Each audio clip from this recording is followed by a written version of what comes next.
to welcome on stage Dr. Sugandha Verma. She holds a bachelor's degree in occupational therapy. She has completed her PG diploma in child rights. Dr. Sugandha has 4 years of experience. Today, she will guide us through the various aspects of the role of occupational therapist in a school setup. Welcome, Dr. Sugandha. We will talk about the classroom management and handling children with SEN in the school setup now. We'll talk about the OT perspective here.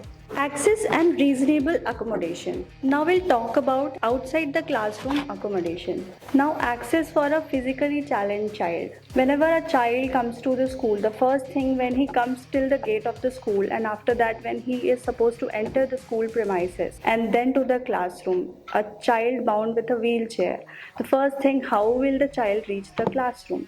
So it is better there has to be provision of ramps, rails, lifts, etc. Lifts can be there if it is possible in the school. Otherwise, the best thing is to place the classroom itself on the ground floor so that the child doesn't have to access to the other floors. The ramps will also help them in roaming around in the corridors from one place to another, like to go to library or some other places. Now, access in the classroom. The table height should be so adjustable that the wheelchair can be accommodated under the table. It should not happen the table is not adjustable and the child is not able to place the wheelchair inside the table and do their work. A proper space for a barrier-free building environment is required. Now, modified toilet for a physically challenged. There has to be proper hand grips and grab bars. Non-skid mats also to be placed in the washroom for the physically challenged kids so that they are independent in the washroom with the help of these grab bars and rails. Now we'll talk about child with visual impairment. When the child is coming to the school, again, there has to be proper direction, and on the stairs especially we need contrast border and textured surface for the visually challenged child. As you can see in the metro station also, there are tracks, special textured tracks, so that a visually impaired child can go, a person can move around easily. They just have to follow the tracks in the corridors, on the stairways, and there should be proper lighting and those type of contrast dark colors on the stairs so that he can judge the height of the stairs. Then again, modified toilet for a visually impaired child. It is safety rails, grabs, it is important, and contrasting colors is also very important so that the child can see the toilet seat, the grab bars. It has to be very visually easy for them to see and grab those bars, especially if the flooring also there is textured from one area to another. If there is texture difference in the surface, the child will easily handle himself in the washroom. Child with hearing impairment. In the school premises, it is very important for a proper direction signage should be there in every corner of the school so that the child is just reading signages and guide themselves to the classroom, to cafeteria, to recess area, to playground, to library, to their classroom, wherever they have their ample signages throughout the school premises for them to access themselves in the school. Similarly, in the classroom also, when the child is there with hearing impairment, the class teacher should make special arrangement for the child that he is sitting nearer to the teacher, and the teacher should speak softly and slowly so that the child can lip read. They have that ability to lip read. If you are speaking softly and quietly to the child with a good eye to eye contact, lip reading will also help them. Now we'll talk about the sensory play area. Monica ma'am has already covered what is sensory part of it, but simple in a very layman language, when we were kids, we were encouraged by our parents to go to the park, touch the mud, and touch and feel everything and learn. We learn like that by touching things, by seeing them, smelling them, we learn everything. But now you can say COVID or a nuclear family, or parents are like that, my child will catch this and that infection. They don't take them outside. They don't let the child to explore the sensory things around them. So this sensory play area, it encouraged by exploring the curiosity, the problem solving and creativity. In this way, they learn. So a sensory play area provides a firm foundation for all the learning experiences, providing safe and enriching environment. It is very good for an anxious child, and it will help the child in calming. the frustrated child get calm if they follow these type of tracks. It can be placed in the corridors or in the hallway, in the stairways, anywhere you can place these type of sensory tracks. You can use stickers or image stuck on the floor in the hallway of the school. Typically, these are the gross motor tasks that incorporates proprioceptive and vestibular inputs for the child. Similarly, in the outside of the school premises, in the campus, there can be jungle gym area for the special kids. Matlab they can go there, they can vent out their energy, full of energy, they can go there. They experience all the sensory part there in the school premises. Now we'll talk about buddy system. What is a buddy system? When a child is paired with another child. Why it is important?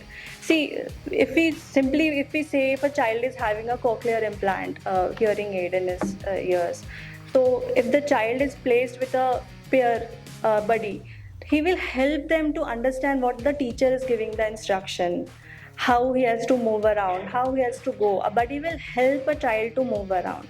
And with the ASD child, it is so good so that they learn to interact. They will initiate their interaction with the other kids. A buddy helps the child to interact with the other kids and be friendly to other ones. Other kids also will come to him. He will understand, okay, now this has to be done, because a buddy is there to help him around in the school.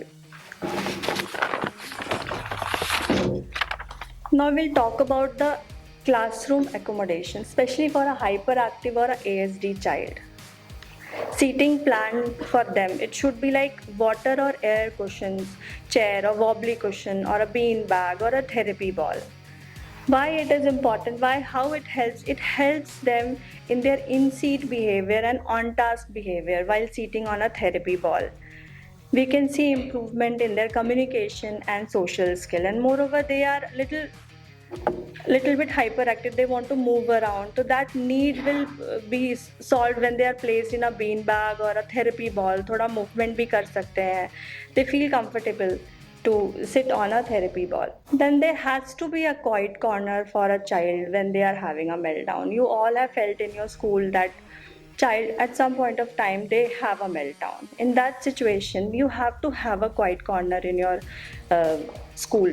Matlab, like a sensory station, there has to be one corner where you could give them a nice soft furnishing for a cozy feeling to them, and some sensory items like fidget toys or stress ball or weighted blankets, cushions or headphones. The lighting of that area should be the mute colors of blue and green. Even the wall colors also should be a mellow down colors of shades of blue and green, and some light soothing music. See, you have to think this is not a punishment or a timeout time for them to send them to a quiet corner. It is like if you're just sending them there, it will provide them a safe space to regain their composure. And after the child is back to normal, the child has to send back to the classroom. It should not ki bhai tumhara bhi punishment time hai, you will be sit there. No, if the child get come at ease at that place, you can again send him back to the class so that he can again be in the class with the other kids. Now inside the classroom, there will be all the time, you cannot push the child go out and walk away in the corridor or do that sensory track. In classroom also, you can provide few of these type of gadgets to them, like fidget toys, squishy toys. They can hold it in hand. When I also worked in school for some time, there used to be one child.